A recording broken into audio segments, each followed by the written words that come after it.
Welcome to AARP Arizona Hispanic Connection for another very informative show. The topic today, education. Pursue it with others. Again, education, pursue it with others.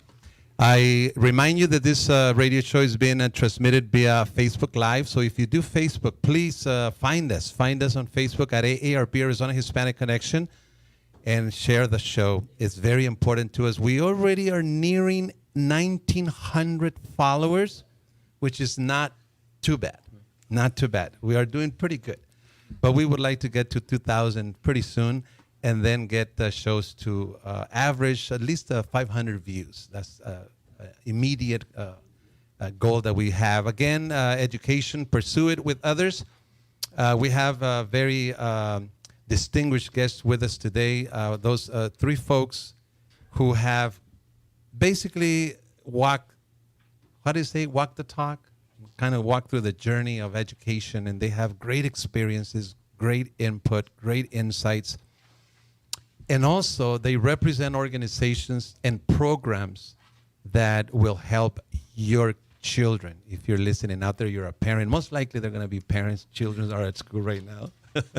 So if you are a parent out there, this is going to be a very important show. We have lots of resources, lots of good information. Let me start by introducing our guest today. I'll start from my left, and let me just make sure that everybody's in the video. And yes, everybody is in the video. Okay, so we have Marcos Quintana. Marcos Quintana, and I want to ask you to always love this mic, like you wanna kiss the mic. All almost. right, kiss it then. Marcos Quintana, he has a bachelor's in secondary education, a master's in education and leadership, and I believe you represent the American Dream Academy. Is that right? Yeah, so I've been involved in a lot of organizations, such as the American Dream Academy, Be a Leader Foundation, and so many much more. This is great. Welcome to our program. Thank you Last minute, I asked him yesterday night, and he said, shoot me an email and I'll let you know. And I was like 3 o'clock in the morning, 4 o'clock in the morning today, because I'm an early bird. I start my day at 3 o'clock in the morning. So I got this email and you said, yes, I'll be there. So thank you yeah, again. No problem. And following, and I'm sorry, I'm just going this way, not to leave you at the end. But Marcelino Quiñones, now you have to tell me, Marcelino, what is MFA? Masters in Fine Arts.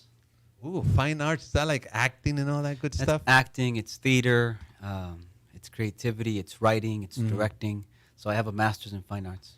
And your bachelor's in what was it in? In theater. In theater. And a minor in Chicana and Chicano Studies. And that program has changed names. It's now the School of Transborder Studies.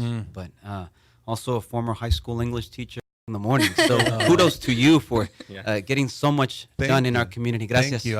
I do make it well, I don't even have to make it a point. I learned it from my parents and my grandparents, well, early birds. And by 3 o'clock, I'm up, and I work like from 3 to 3, and then extra. And then whenever, you shut. and then whenever there are activities, then we also. No wonder I wake up and have messages from you. So that answers it all. Yeah, so. Thank you. Following, we have Angel Camacho. Angel Camacho, bachelor's in criminal justice and also in psychology.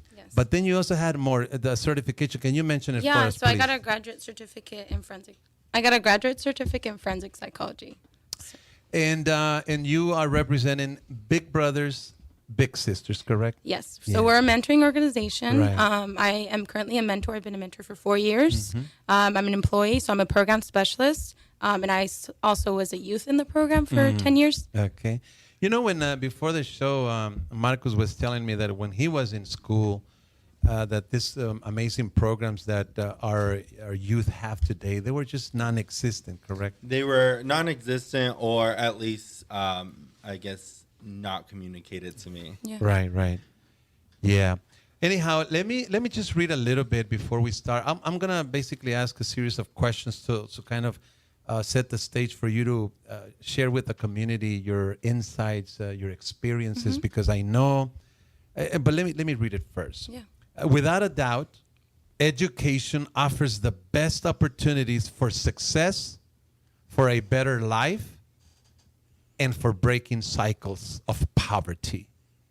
But education is not an easy path in terms of preparing oneself academically, navigating the system, and in terms of the cost. Almost everyone who has obtained a higher education has had to depend on others, on family, friends, mentors, and institutions. Today, we will have a conversation about these matters. And again, the topic is education, pursue it with others.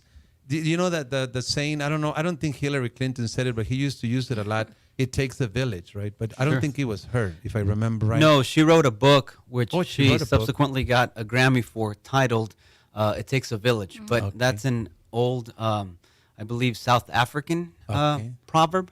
Is it to raise a child? Is that the full concept of Yes. it? Yeah, and it does. And even for education, too. So I only have 3 more minutes before we go on our first break. So let me throw the first question at each one of you. Let's start with you, Angel. Yeah, of course. And it's very simple. What does education mean to you in a family context? Yeah, for sure. So, my parents, like a lot of Hispanics, migrated over here for that American dream, so for a better life. My parents always, said, you need to get a higher education, you need to do better. My mom only went to 3rd grade. My dad only went to high school. So for me, higher education was completing high school even. So I didn't know the outlets of college or anything past that.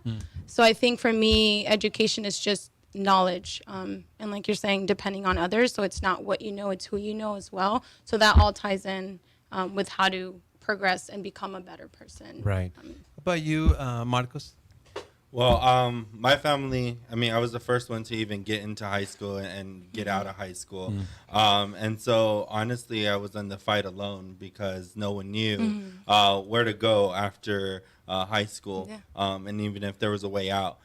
So I really relied on perseverance and my self-grit and really overcoming those challenges by myself. But now, today, I'm able to effectively help my my family be able to break the cycle, and so that means everything to me.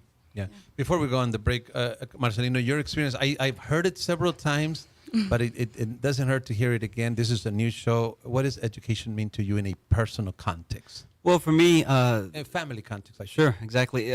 Nelson Mandela once said that education is the greatest tool to change the world. And you mentioned in your opening how education affords us all the opportunity to break poverty, to break cycles. For me, an education is the key to achieving all of our dreams, and especially when it's connected to families. Angel mentioned her parents' stories. My parents only went to the 4th grade and the 6th grade, and yet within us, there's 5 of us. We now have 4 university degrees, and so from a family context, my daughter Mia Amor Quiñones, who's 10 years old. You name her Mia? Amor. Mi amor. Mi amor. That's being creative. Mia is growing up very differently than I grew up. She's growing up very differently than her grandparents did, and so education unlocks keys, unlocks worlds, and then it provides us all with the resources to really fulfill our dreams. Thank you. We have to go on our first break. Stay with us. This is AARP Arizona Hispanic Connection. The topic today, education. Pursue it with others. We'll be right back.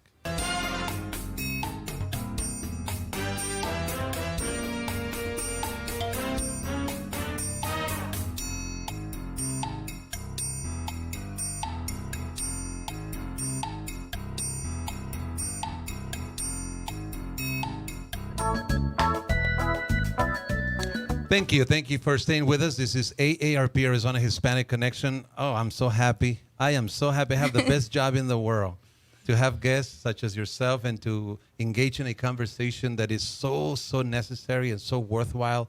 It just fills your heart with gladness and happiness. So thank you so much. Let's go to our second question. How was your path, your journey, your partners? Let's start with you now. How was the path? Was it hard, difficult, with help, with no help, etc.?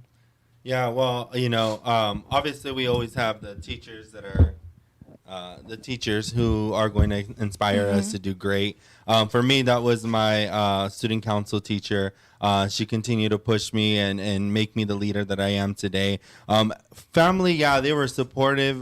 They were able to encourage me and to do my best. But I had to really find it in myself. I had to really find that I wanted this for myself in order to make it happen. So I really had to dig deep and find out that, I wasn't the smartest, but I was dedicated enough. And I heard that several times Yes. because I'm going through the what is it called, The American Dream Academy. Academy. As a parent. I'm joining his class because I have a 17-year-old senior kid, and I just want to learn, sharpen my knowledge. Yeah. And you've been saying that you were not the smartest, but that you managed to still do it. Yes, and I like to share that. I mean, it's not something I'm ashamed of. I was a C/D average student. Getting into high school, I was put in remedial classes because we checked the box that we spoke Spanish at home. And because of that, I was taking not only my regular English class, but I was also taking remedial as well. And so that kind of stepped me back. And from that point, I figured, I'm not going to do anything after school. That after I graduated, I was just going to find a job. And then that was the norm for the community. I'm from that Carr-Hayden community area. And so, at the time when I was in high school, that was the expectation that you just go to work because you're a CD average. It's not until I started hanging around with some students that were in honors classes, then I challenged myself, even though the school system said you can't, you don't have what it takes to pass the honors. I still enrolled myself in it and was able to be successful. And because of that, I really found out that, a 2-year trade school or something like that, it was just too easy. And I wanted to really challenge myself. And so I went the 4-year university route. Congratulations. Thank you. Let's go to you, Angel. Yeah. And but before I ask you the same question, Of course. Big Brothers and Big Sisters, it's a program, but in addition to the program, I see it as a concept. There is a concept, and I'm glad that in Arizona, at least in this area, there's so many programs. Be a leader, Big Brothers, Big Sisters, Aguila, then the academies. There's just so much in Arizona. I don't know about the other areas like maybe Tucson or Yuma, but at least in this area, we are very much familiar with a lot of programs. Big Brothers, Big Sisters, you represent that, Angel. Yes. How can that help? How's that helping? Yeah, The students walk in this path of education. I think a lot of what the mentors do in our organization and a lot of what the organization stands for is kind of leaving the community better off than it was before. So helping that child experience things they maybe wouldn't have experienced at home. Like I said, I was in the program. So my parents, I come from a 2-parent household, so I had a great upbringing. They just didn't have the tools and resources and the money to give me those outlets. So the organization definitely gave me outlets to, scholarship programs, different opportunities. Are you saying to that venture you joined the Big Brothers Big Yeah, Sisters? I was 8 years old when I joined the program. Come on, this is amazing. Yeah. You actually, so tell us a little bit more about your experience with Big Brothers Big Sisters. So I started off at a school just down the street, Hurd Elementary, 23rd Avenue in Thomas, Phoenix Elementary School District. I started off with Gina, who we currently work together now. It's crazy. So we were matched for 10 years, so she helped me throughout the journey process. Okay, so you mentioned the word match. So is that what Big Brothers Big Sisters do? So they do a match. They match students with who and for what? So great question. So we match children from the ages of 6 all the way to 17 until they graduate out of the program, whether it's 18 or high school, with a mentor, 18 and up. So anyone who really just wants to give that mentorship to a child. Right. So I was matched, like we call it. So we put them together based on like their preferences and their interests and just a little bit qualities about that match each other. Maybe the child who wants to become a veterinarian, so we match them with a vet, or even that volunteer has similar life experiences that they've gone through and challenges, whether it's, educational challenges or. Can you like tell that. us how your mentor, very particular, your match, what was the relationship like? So I mean, she's my best friend to this day. I still call her my sister. So we were matched for 10 years. I still, we hung out maybe 2 times a month. And when I got into junior year, of so junior, not junior year. What is that called? Middle school. I was 6th grade. I was given the opportunity through Big Brothers Big Sisters to join Washington Street Foundation, so an additional mentorship that provided a $20,000 scholarship to college through the organization. So from there, she would mentor me through more of an academic educational aspect.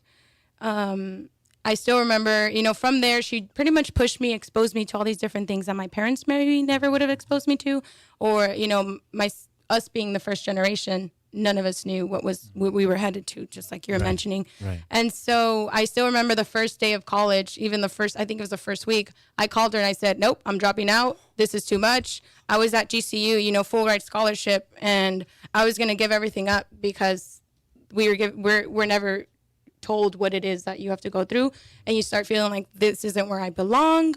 This isn't who I'm supposed to be. And so I still remember her mentorship. Really, she's like, you know what? No, we're going to make a game plan. You're going to go ahead and, let me know what it is that you're struggling in, and we're going to make an outline of how to help you get to that part. Right. And, 3 years later, I graduated from Congratulations. GCU. Yeah. Marcelino, you were born in this country, correct? Or in No, Mexico? I was born in Mexico. Durango? In Durango. Okay. I'm an immigrant. I go back to Mexico because I was born in Mexico in the state of Nayarit, and when I see folks that stayed in Mexico, because many came to the U.S., and I look at the mentality that being exposed to a different country, a different world, Right. it makes a ton of difference. Absolutely. How would you say, how can you paint for us that Marcelino as a kid, maybe when you first came in the Marcelino now, I mean, how did you, who's that new Marcelino and how did you get there? Sure. So I think what's important to note is that although all of us are first generation, what it simply means is that our parents did not understand the culture that we were growing up with. Now, for all of the viewers and the listeners, that doesn't mean that our parents were not able to support us and help us. They just might not be able to ask the right questions, or I don't even know if that's even the way to put it. They might not ask the questions that we needed to be asked. But it doesn't mean that a parent asking his or her child, how was school today?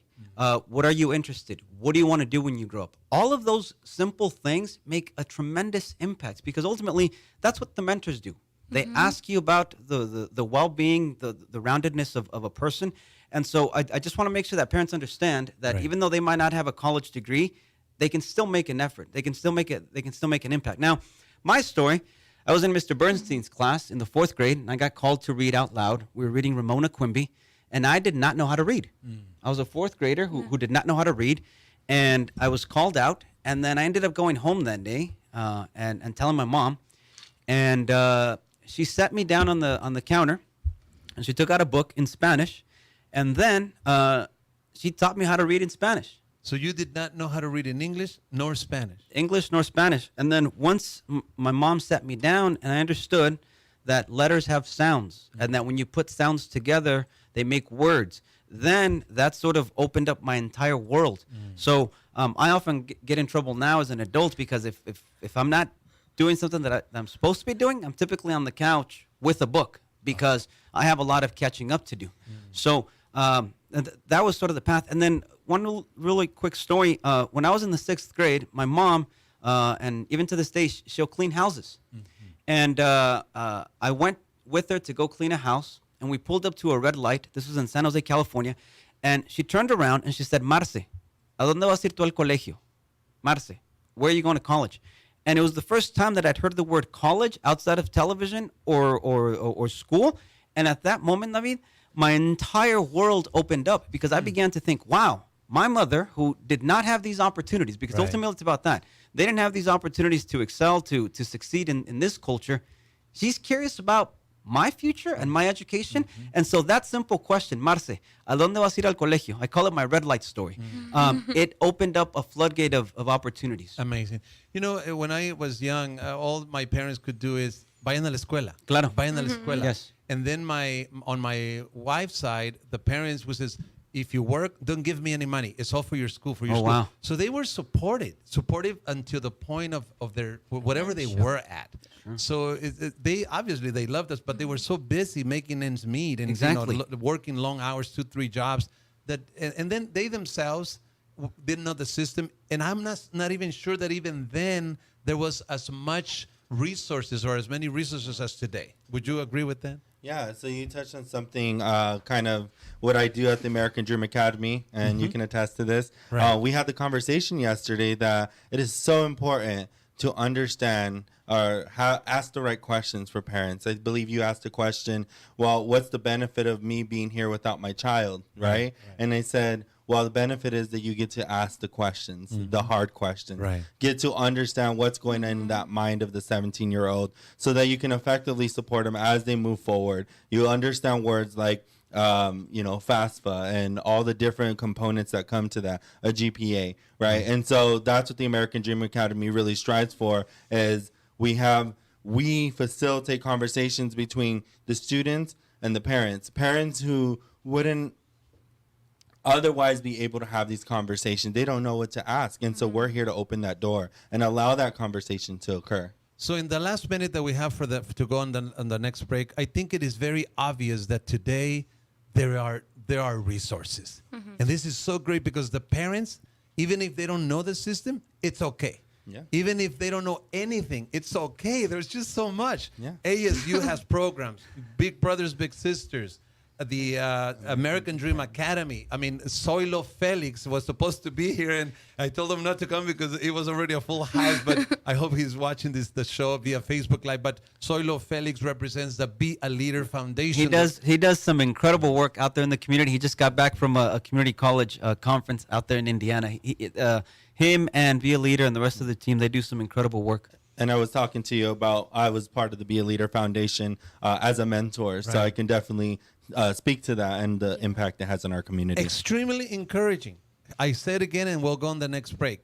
Even as a parent, don't worry. If you don't know the system, do your best. We still encourage people to learn as best, but there are just so many resources, and we're here to give them to you. So stay tuned. We'll be right back and continue to highlight the resources that are available to you. So again, this is AARP Arizona Hispanic Connection. We'll be right back. The topic today, education. Pursue it with others.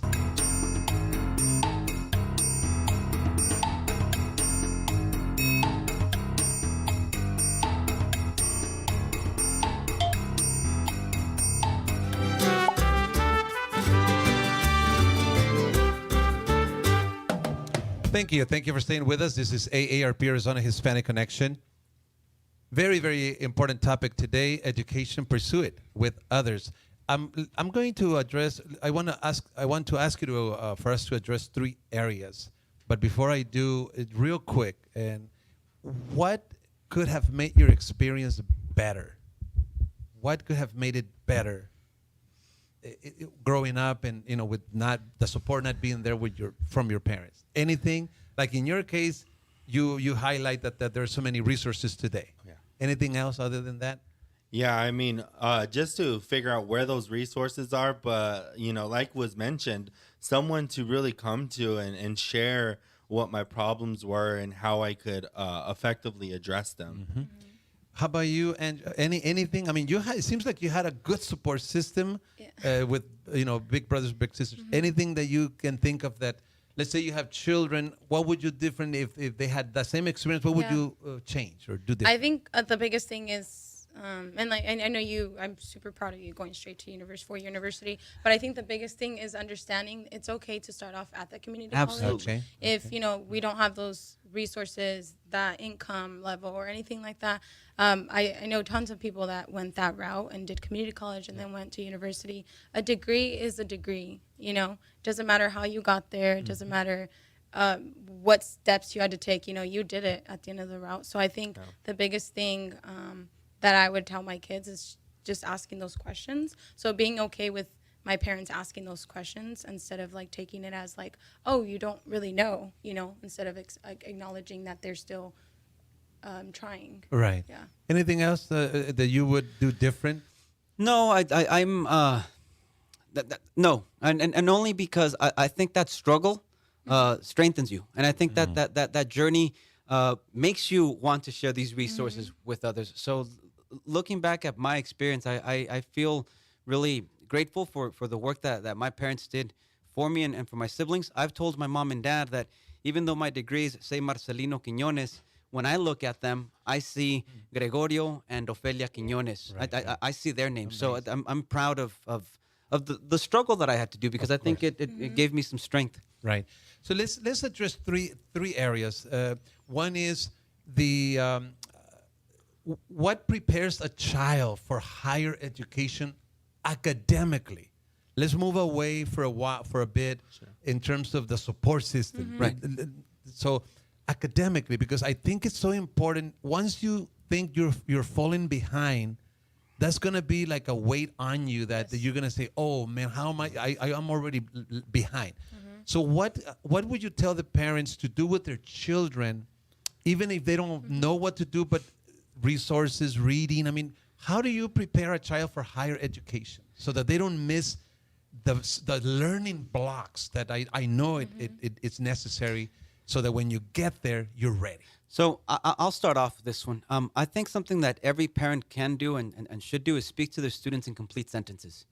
So I think just speaking in complete sentences then prepares our students to develop their vocabulary. And then as a result, by the time they enter kindergarten, they're able to understand complex thoughts. I think culturally, we tend to say, sí, no, allá, esto. So it's very monosyllabic. It's very, this, that. And so then we don't really allow our students to develop fully. I'll give you an example. If a child is about to touch a boiling pot of water, typically we'll say, no, te quemas. Right. That's it, right? No, te quemas. So 3 words. As opposed to, no, mijo, no, mija, no atientes el sartén porque te vas a quemar. Don't touch the pot of water, because then you're going to get hot. So all of a sudden, we teach our children to go from no, to a complete thought. We're teaching them consequences. And so I think this is something that we could all do, is speaking to our children in complete sentences. I'll throw 2 more. When you're driving, point at the airplanes, point at the trees, say, look at the red light, say, look at the green light. So really getting our students to understand that education is everywhere. And then the last one I think you touched on, which is reading. Finding out what are those passions that our students are interested in, and then literally stacking their rooms with those books, so that if it's skating, they learn about skating. And So how are you going to get those books if they don't have money? Go to the library? Go to the library, go to non-for-profit organizations that give books, get in contact with Big Brothers Big Sisters. I'm sure they'll find somebody. Get in contact with people like Marcos. So I think there's such an interest in making the world a little bit better than we found it. So those resources exist. I know you already spoke of, Right. But your daughter, what are you doing with your daughter that they didn't do with you, that your parents didn't do with you? So every little thing that I just described to you, Okay, Mia that's what grew up with that. Mia grew up with complete sentences. Mira, mija, airplane. Daddy, look. And that's the best part. When she's so used to me pointing at the airplane, and then one time she surprises me, but she's like, Daddy, airplane. Are Whoa. you training the mind, basically? So we're basically helping them train the mind, give them a robust vocabulary. How about you? What would you say that helps a child get I think prepared? definitely give them the tools, and believing in them. Always asking those questions, following up the questions, instead of, always making sure, you start the simple conversations and being engaged. I think the biggest, I think being engaged and being present in the moment. We're so used to like a routine. We're so used to getting in, getting up, going to work, doing this. And let's not forget about being engaged and being in the moment. Right. I think that's the biggest tool that I give the parents. I know my niece, same thing. She's second generation, so she's growing up in a whole different world. I was talking to her, and I don't ever break down my vocabulary. Yes. I use the words that I'm going to use in a normal adult conversation. Good. And she's like, well, Nina, what does that mean? And I said, you know what? I have a dictionary at my house, so I'm going to give you the dictionary. And every time you're reading in a book and you're like, what is that word? Or you hear this word, just look it up, and you get to utilize that in a sentence later on. So then I think that's the biggest thing, is just being in the moment and asking those questions and giving the tools. I'll ask you, and let me just relate an experience. I have 3 children. 2 are already on their own. 1 is still at home. And one of the things that bothers parents a lot is the amount of hours that our children spend playing games, video games, right? And I am obviously, I have one that spends a good amount of hours. But I'm not. I always think before I act. That's most of the times. And so I was considering, and one of the things that I loved that was happening with my son playing games is that he was talking. Yes. He had his headphones on and a mic, and they were just going at it, but complete sentences. You know what? I'm going to negotiate. I'm going to allow him to play those games and develop the mind, even though they were killing people like crazy. I'm not kidding you. Right. They were. I said, how can you be killing people and seeing the blood and not feel anything, right? But sometimes you have to negotiate. And I saw that he was being, communicating, and that I value a lot because the brain is working. And that's what I mean. Academically, we have to be mindful that our children are being trained in their mind to learn. So go ahead, your turn. So I don't have any kids of my own, but I'm at a school that has about 1,100 students. So you have 1,100 kids. Because you are a what? I am a dean of students right now in Glendale, Arizona. Yes. But honestly, it's exactly what you say. I talk to a kindergartner the same way I talk to my 8th grader or my 7th grader in complete sentences, and I expect the same when they talk to me.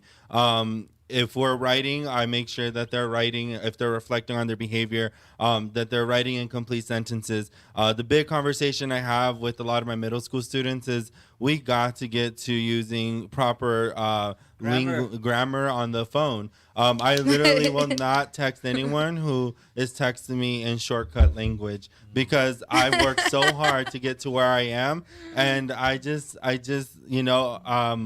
expect everyone to write me properly. And even my girlfriend today, she also tells me like, "Why are you always so proper?" And I'm like, "It's practice. Practice makes perfect." And as I take my professional career very seriously, and I need to make sure that I'm maintaining that even when I'm talking in a conversation with someone else outside of my profession. Marco, sorry, David, you and I communicate each other through Messenger often, Right. and I'm a stickler for that too. I do tell my daughter has a phone, and she doesn't tend to put the punctuation at the end, and I'm like, mija, you have to put the period or like she'll do the question. sentence is still going. She'll do the question marks, but she's like, why, Daddy? Because it's important. Like everything tends to become an educational opportunity. So I love that. Yeah, definitely. And so I think just having those conversations with them, letting them know that everything that you interact with is a learning experience. And then failure is a big thing for a lot of our kids. We don't allow a lot of our kids to fail today. And it's so essential because you guys all wouldn't be here if you guys didn't learn from your failures. And when those kids walk into my office and they made a mistake, I always tell them we can correct the mistake, right? And so it has to become a learning process that failing is fine. And I have a poster that reads in my office today that failure is the first attempt at trying, and that really is what it is. We're all not going to be great at the first thing we do. We got to keep at it, and we got to keep trying. We got to persevere through anything that sounds difficult. And that's the only way progress is going to happen. Angel, if you had been born and raised in China, what language would you be speaking? Most likely, is that I don't Chinese, know. Mandarin? Mandarin, English, Right. and hopefully Spanish, right? Because my parents would be Mexican. No, but if you had If I was born over there, Yeah. my parents. Okay, so I was thinking like if they migrated over there. Probably English. You would be Chinese. And yeah. If I would grow up in Italy, I would be. My point is this: there's no such thing as a white brain, a Mexican brain, a No. black brain. It's at the end of There's only brains. Brain. So every single brain is capable of learning the same. So it is exposure what is going to make the difference. I see that you agree with it. Go shoot away. Oh no, this one I'll make quick. No, I agree with everything you're saying. As long as we expose ourselves and our children and those that are around us to knowledge, then they're all sponges. They can all absorb and they can all grow. Yeah. So this is why I'm so encouraged about today and doing this show, because it is just great news that the parents don't have to know the system. Now, we're not giving them the liberty to just sit around and not. No, we still have to make an effort. But even if they don't, and that's what is so great about today, that there are so many programs. Yeah. Look for Be a Leader Foundation, Big Brothers, Big Sisters, the program that you guys are, the American Dream Academy, Aguila. I mean, at ASU, they have the mother-daughter program. So the Hispanic Mother-Daughter Program, the American Dream Academy is a program that comes out of the Access ASU family. Right. There have been over 44,000 graduates. So that means that 44,000 individuals are now having these conversations about FAFSA, about GPAs, about community college, about achieving. So there's that program. And then we also have a number of programs in the summer that start the recruitment in January. So hopefully in January, I get to come back here and share some more Of course. resources with the community so that they can then take part. Now, from the parents' perspective, mija, I listened to AARP this morning and I listened to David, and there's all these programs. So let's you and I look for these programs. Let's Right. find some programs Right. so that we can help you fill out the application, so we can get you letters of recommendation, so that you can be a part of all of the exciting fun to better your education. Yes. I am very concerned that the children are learning those building blocks, because if the light hasn't turned on now, but they're not learning when it does turn on, they're going to find themselves behind. So what we want to do is make sure they don't fall behind. Yeah. Yeah. And then later on, when the light turns on for college, at least the learning piece is going to be there. Please hold that thought. Yeah, no. We're going to have to go on our break. Please do, and I'll come back with you. Stay with us. We're going to take our last break. This is AARP, Arizona Hispanic Connection. Amazing show today. Education. Pursue it with others. We'll be right back.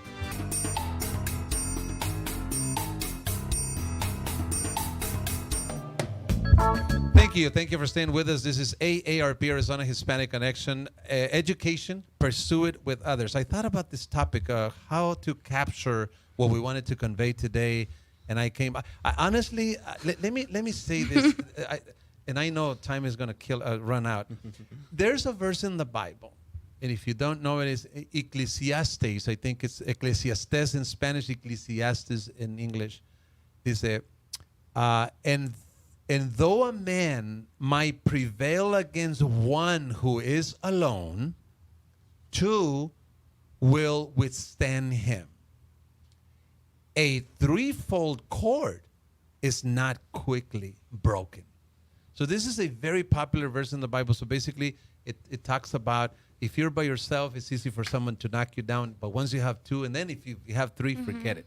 So that talks about having people on your side, mentorship, and big brothers, big sisters. Please tell us again how that program can help students. Yeah, of course. And then another quote, like we've heard of before, is "I might not change the world, but I may spark the mind that will change the world." And that's another thing that mentorship does. Ties hand in hand. We are definitely always in need of male role models. We have young boys on the wait list from 1 to 3 years. And we're always in need of little girls in the East, in Scottsdale area. So we're, whether it's your child or you're wanting to volunteer or mentor, whatever it is that you want to do, you want to spark that mind and help that child, succeed. We're, like I said, it takes a village. So what can people do to get in touch with Big Brothers, Big Sisters so that they can participate in the matching and mentorship? Yeah, no, happy to share all that information. I have that information right in front of me. Do you have something online? Yeah, we do. And, if you'd like, we can share it with you and you can post it on the information on there. On there will be the link. You can apply whether it is you want to enroll your child, do you want to enroll as a volunteer.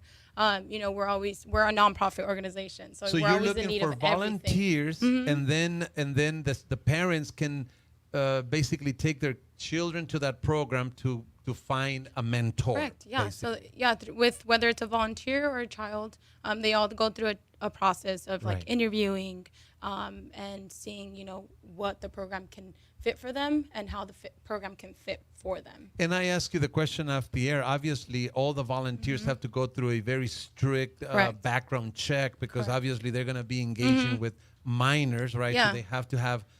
I assume that there's. Yeah, and I think that's the biggest thing, especially Hispanic. It's like, we don't know him. Like, that you're going to hang out with a stranger. So we all our volunteers go through an interview process. They go through an extensive background check, and we have them do reference checks, personal, work, spousal references, different checkpoints that they have to get to in order to be accepted as a volunteer. Not everyone gets accepted, but like we want to interview everyone. We want to give everyone that opportunity because we all feel like everyone has something different to offer. Right. But in the end, you know, the matching to me is key. There has to be a match. And Correct. the parents, obviously, with the matching process, they're going to feel more comfortable Correct. allowing their children to be mentored by Correct. by Yeah. someone. Before we hand them off and have Right. them hang out 2 to 4 times a month, Right. we do have a match meeting, which is way before the match meeting occurs. I'm sorry. Let's go a little bit forward. We do have to call the volunteer and present the child. Right. Tell them a little bit about the child, why they're in the program. Vice versa. Call the parents. Call the child. Tell them about the volunteer. Tell them why they're in the program. Yes. And then from there they match, and then they hang out. Perfect. Let's use 5 minutes perhaps and to talk about the cost of college, because this is another. Okay, so parents a lot of times they don't know the system, just like we share our experience with our own parents, and then that's one issue. And then the other issue is that eventually kids fall behind in the learning process, right?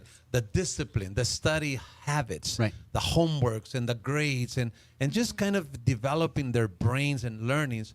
That's another very, very important area that we have to, as parents, be concerned with. But then comes the cost. Most people or many people may think, forget it. It's too. And mind you, I mean, when you were showing us the cost yesterday, especially if somebody goes and lives in the dorms, you're looking at something like $20,000 a year, roughly. Yeah. I mean, you think about that. If you're gonna have to pay $20,000 a year, that's a lot of money. But that's why I want to ask you. I mean, you know the system. Paint me a scenario of a family of lower incomes, a family of middle incomes, and then a family of higher incomes. So I can go ahead and start on that conversation. So just a little background, and I'm very transparent with my life because I feel like everyone can benefit from my experience. So growing up in a low income community, meaning government assistance, we're living off of the government. No one really had a job, and honestly, that's how I thought life was supposed to be lived. And so I was raised by a single grandparent. My mother passed away at an early age, so I always felt like I was behind. We didn't have enough money. We didn't have enough education. Getting put in remedial classes, like my academics was it was not a priority to me. It wasn't until I figured out that I needed to make a change in where we lived and how I wanted to live was when I finally was able to push myself forward. And so, I share with all my classes at the American Dream Academy that, I put myself in $60,000 in debt. Why do I? $60,000. That's Wow. both degrees. Why did I do that? Because, I had no one to tell me that, where to find the money. I didn't utilize the counselor, the most basic resource that any high school student has. I didn't use that resource. And so therefore I was on my own. No one to tell me what to do. All I knew was that FAFSA was giving me a portion of the money. I knew where I wanted to go, so I started to take out loans. And I didn't adjust my loans, and I started taking money because from a person who never had money, well, that's a lot of money, right? Right. And so even though I didn't need it, I took it out because, I had access to money for the first time. And so, yes, now I'm paying for it. But I go back to the community because, yes, I've made a massive mistake, and I'm always playing catch up even to today. But I share that experience with all our families in our community because it's so important that they understand that it doesn't have to be that way. It's senior year. If I would have I only took 4 classes, but if I would have chose to stay in the library and research scholarships and really dedicated my time, I think the scenario would have been different. So you did get some financial aid, but the scholarship piece was missing. Yes, I didn't even know what a scholarship was. Wow. And so I went to, the 2 degrees without actually getting any other outside help. David, October 1st is the day that the FAFSA application opens up. And this is probably the most important thing that I get to share today. October 1st, the application for federal student aid opens up. So every high school senior needs to fill out their FAFSA. And that's important for parents to know because the FAFSA is going to require parents' income tax information from 2017. So the year Previous. Right. Right. And so just so folks know, so for every high school senior should complete FAFSA. It's going to take about an hour to complete that application. And part of that application, again, is going to require parents' income tax information. That's important because from a cultural perspective, our parents, anytime they're asked about money, they think it's for something else. So I want to share with our AARP viewers and listeners that FAFSA opens up October 1st, and we need students to complete that. This year, as a state, we have a 52% goal. Last year, the goal was 50%, and we got to 47%. So this year, we need to get to 52%. Why? The following reason. 90% of the students who complete FAFSA end up enrolling in college the following year. If a student completes FAFSA, they are 90% more likely to then engage, enroll in school, because as Marcos said, as Angel's been talking about, the government says, oh, according to your parents' income tax information, this is how much resources we should be able to provide you. Also, there are a number of scholarships that will not even consider you unless you've done your FAFSA. So the message needs to go far and wide. Gente, we need to complete FAFSA in order to better prepare our students. And if they don't know how to do it, they can always If they don't know how to do it, they can contact me at Arizona State University. They can contact Marcos. They can contact Angel. They can contact Be a Leader. They can contact Aguila. They can write you a message, and you'll put us in contact with them. Definitely. But again, we need to make sure that folks understand that it's only going to take 1 hour, and that 1 hour will literally set the whole 4 or 5 years to come down the line, because all of a sudden you're filled with hope and understanding that the federal government says you deserve a piece of the education, and we want to support you by giving you this amount of grants. I want to ask any one of you to share something a little bit about, if you're lower income, I understand that you have the most opportunities because you can tap into the merit base and then the need base. Can you share, anybody share just a little bit on that? So can I just throw this out there? So once a student completes their FAFSA and then he or she applies to ASU, if a family makes less than $42,400, that student is automatically eligible. If they complete their FAFSA, they're automatically eligible for the college-going grant and the Obama Scholar, which essentially provides for a student education. So fill out the FAFSA, apply to ASU. Those two things talk to each other, and then you're eligible for one of those grants, scholarships. So that's the income level that would get you to, or give you the opportunity to get those scholarships you said. What happens when somebody exceeds a threshold of income, that the need base is no longer available? What other sources of money is there for those folks? Well, obviously, there's private funding. There's the public scholarships that are out there that will look at your merit base if you don't qualify for the need scholarship. But it shouldn't discourage anyone from filling out the FAFSA. Like it was mentioned before, like the federal government has money available to you, whether that's lower interest rate loans or work study programs. Like there's something there to be able to be given to individuals who are not at that threshold of low income. So it shouldn't discourage anyone from filling out the FAFSA, because that's information that is needed from scholarships and other organizations. Very short final thoughts. What would you say to parents out there? I mean, 15, 20 seconds. Just like they were saying, just complete the FAFSA. We have tons of resources out there. College Depot also, they do great workshops. Contact us, FAFSA.